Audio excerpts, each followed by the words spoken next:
You're listening to School Counseling Simplified, a podcast with easy-to-implement strategies for busy school counselors.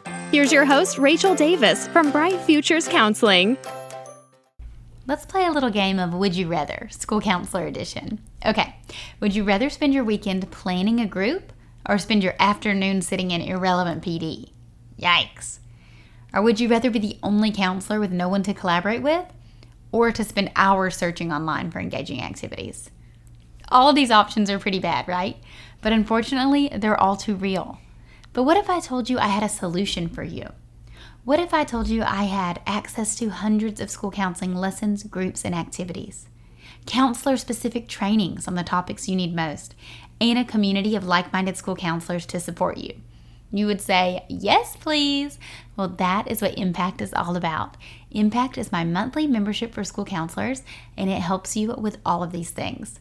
You get access to hundreds of resources. That's unlimited free downloads. Log in and get what you need right away to every single resource that's in my store.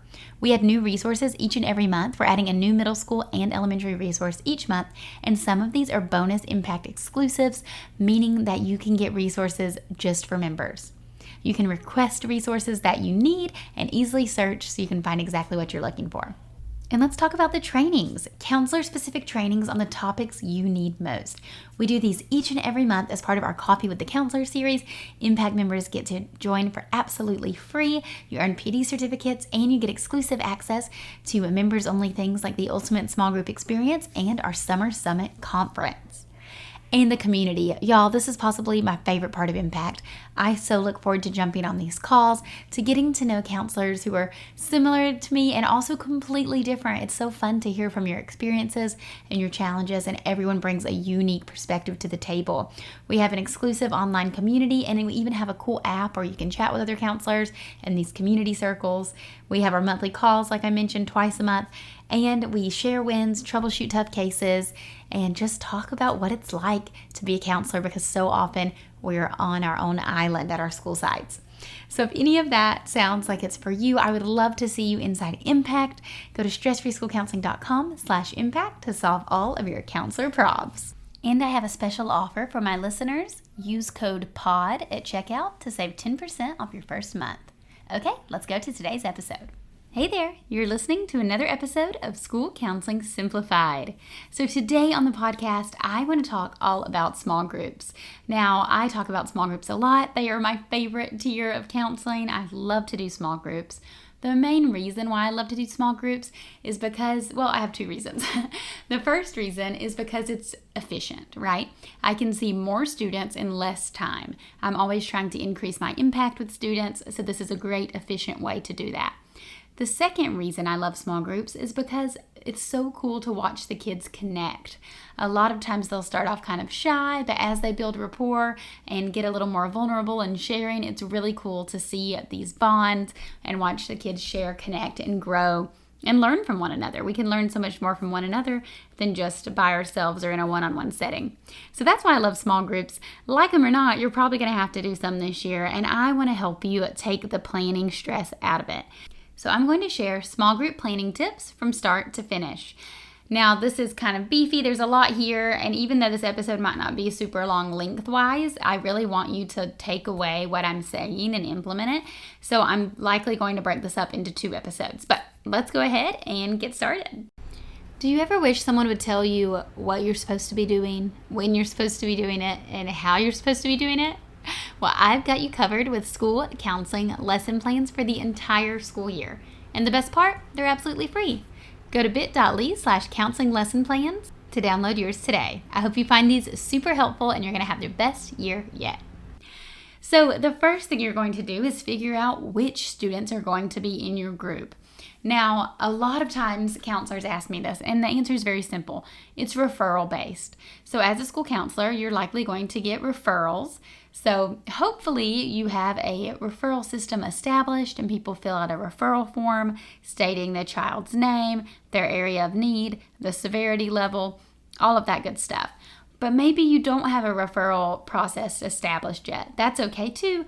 You're still probably getting referrals informally by parents or teachers stopping you and saying, hey, can you see my kid? They're struggling with this. So we consider that a referral as well. So I encourage you to get a referral system in place. I'll link in the show notes to my referral forms. And then they're really inexpensive. You can download those to kind of get referrals going, digital and print. But once you get a referral system in place, or if you're collecting these referrals willy-nilly, either way, you're going to have a list of kids that need counseling, right?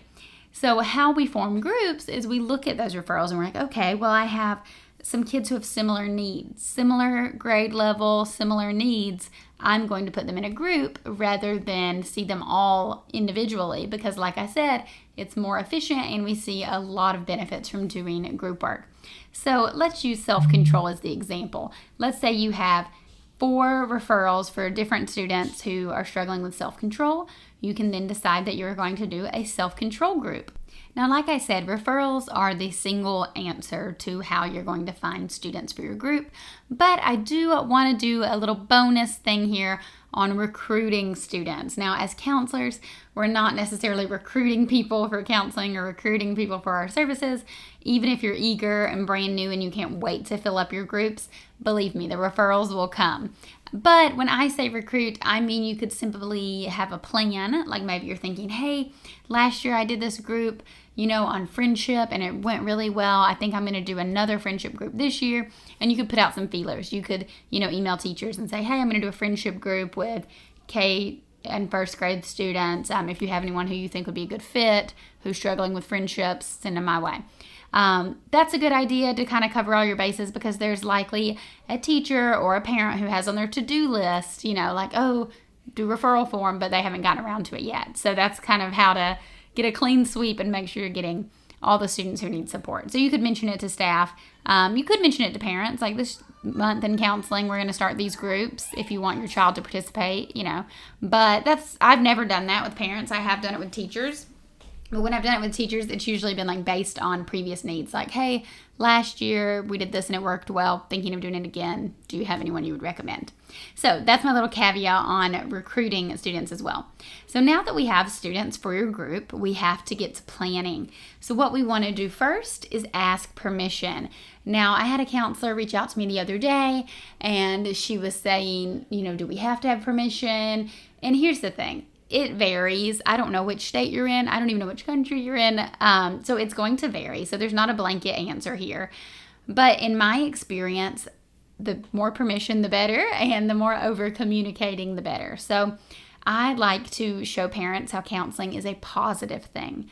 So I would say, hey, here's a permission slip. The permission slip would say something like this. Your child has been invited to participate. Again, it's sounding really positive, as it is. A lot of people have a negative stigma around counseling.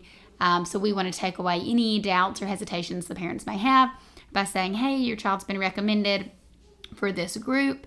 This is what we're going to do in the group. I personally just use a generic permission slip because I've always been pretty stretched for time. But I know a lot of counselors do individual ones, like catered to different groups. So you could say, in this self-control group, we're going to cover this, and this. I would typically just do like a blanket permission slip. I have a freebie for you guys of permission slips I'll link to in the show notes. And it's just the generic one. It is editable, so you can change it. But if I had a parent reply, sometimes they'd be like, who recommended my child? And I would say their teacher or principal or whatever. Or sometimes they would say, what are you going to be talking to them about? And then that's when you can go into detail and share your little outline with them. But if you just want to get ahead of the game, I think it's a great idea. I just honestly never did it, but would be to list out what you're going to cover in the group, the objectives, the goal of the group, how long it's going to last, things like that. So get the parent permission, and then while you're waiting on that, I would try to find a time to schedule with teachers. Now, this is the trickiest part, is the scheduling. But it's worth it once you can figure it out. Now, a lot of people like to skip this step altogether by doing a lunch bunch or like a non-academic time because that's easy to get the kids out of class. But I don't like to take away from their playtime or their lunch, socialization time. So I prefer to pull out of instructional time if possible. I just find that I don't want to take away, the playtime from the kids. And usually the teachers are on board. A lot of times the teacher's the one who made the referral. So they're like, yes, please, the kid needs counseling. A lot of times the teacher is seeing behavior issues as a result of this counseling need. So they may be like, yes, take them, please, I need a break.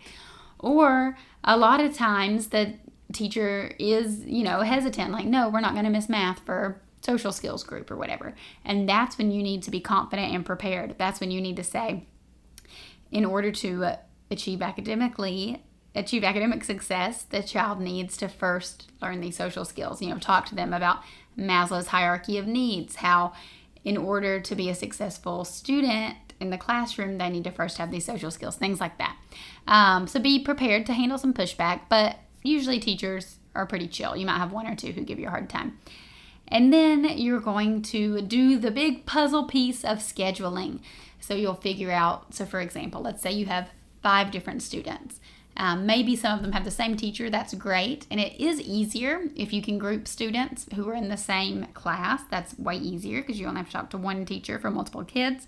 Or if they're at least in the same grade level. So a lot of times grade levels will have, the same schedule, but they might have a different lunch than the 4th grade or whatever. So if you're doing all 5th graders and one 4th grader, it might get a little tricky.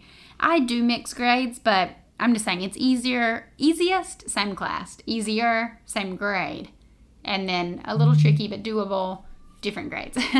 But don't let that stop you. It really just depends on the referrals you get. But if you're going to form 2 groups, I would look at those things to see who should be with who.